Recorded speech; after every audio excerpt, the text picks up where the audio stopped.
मित्रों, ट्रायंगल का ये सवाल जिसमें चित्र में आपको 4 ट्रायंगल दिख रहा होगा जो आपस में आइडेंटिकल है।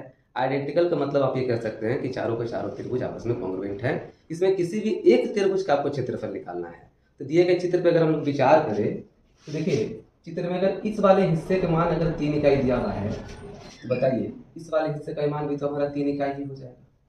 और अगर इस वाले हिस्से का मान अगर 8 इकाई दिया हुआ है तो इस वाले हिस्से का मान 8 इकाई हो जाएगा।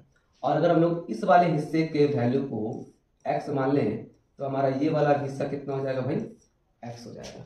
तो दिए गए त्रिभुज के अगर हम लोग भुजाओं पे अगर विचार करें तो त्रिभुज का जो हमारा जो भुजा जो निकल करके आ रहा है, देखिए ये वाला जो आधार है, आधार हमारा x हो जाता है। और ये वाला जो ऊंचाई है, ऊंचाई हमारा त्रिभुज का x वाला 3 हो जा रहा है। और हाइपोटेनस तो कितना हो जा रहा है भाई, 8 हो जा रहा है। तो अगर इस त्रिभुज का अगर हम लोग क्षेत्रफल लिखिए, अगर एरिया लिखिए तो त्रिभुज के एरिया हो जाता है 1/2 आधार और गुणे ऊंचाई।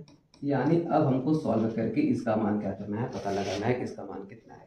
तो दिए गए त्रिभुज पे अगर हम लोग पाइथागोरस प्रमेय का अगर यूज कर ले तो पाइथागोरस प्रमेय कहता है कि कर्ण का वर्ग बराबर होता है लंब के वर्ग के और प्लस आधार के वर्ग के क्या होता है, बराबर होता है। बहुत जनरल कॉमन सा बात है जो सबको आता है। तो जरा इसको हम लोग सॉल्व कर लेते हैं। 64x² प्लस 6x और प्लस 9 और प्लस हो जाता है हमारा x²। 9 को ले जाकर के 64 में घटा देने से इधर का वैल्यू 55 हो जाता है। x² और x² जुड़ करके 2x² हो जाता है और प्लस 6x। अगर हम लोग दाहिने तरफ से 2x को अगर कॉमन कर ले तो ब्रैकेट में बच जाता है x प्लस 3 और 55/2 जो मान हो जाता है हमारा x इंटू x प्लस 3 का मान हो जाता है। तो अगर हम लोग x इंटू x प्लस 3 का मान ये 55/2 अगर हम लोग यहाँ यूज कर ले तो हमारा सवाल का उत्तर भी आ जाता है 55/2। अगर यहाँ पे यूज कर ले तो सवाल का जो हमारा उत्तर आ जाता है वो आता है 55/4 और हमारा सवाल भी खत्म हो जाता है।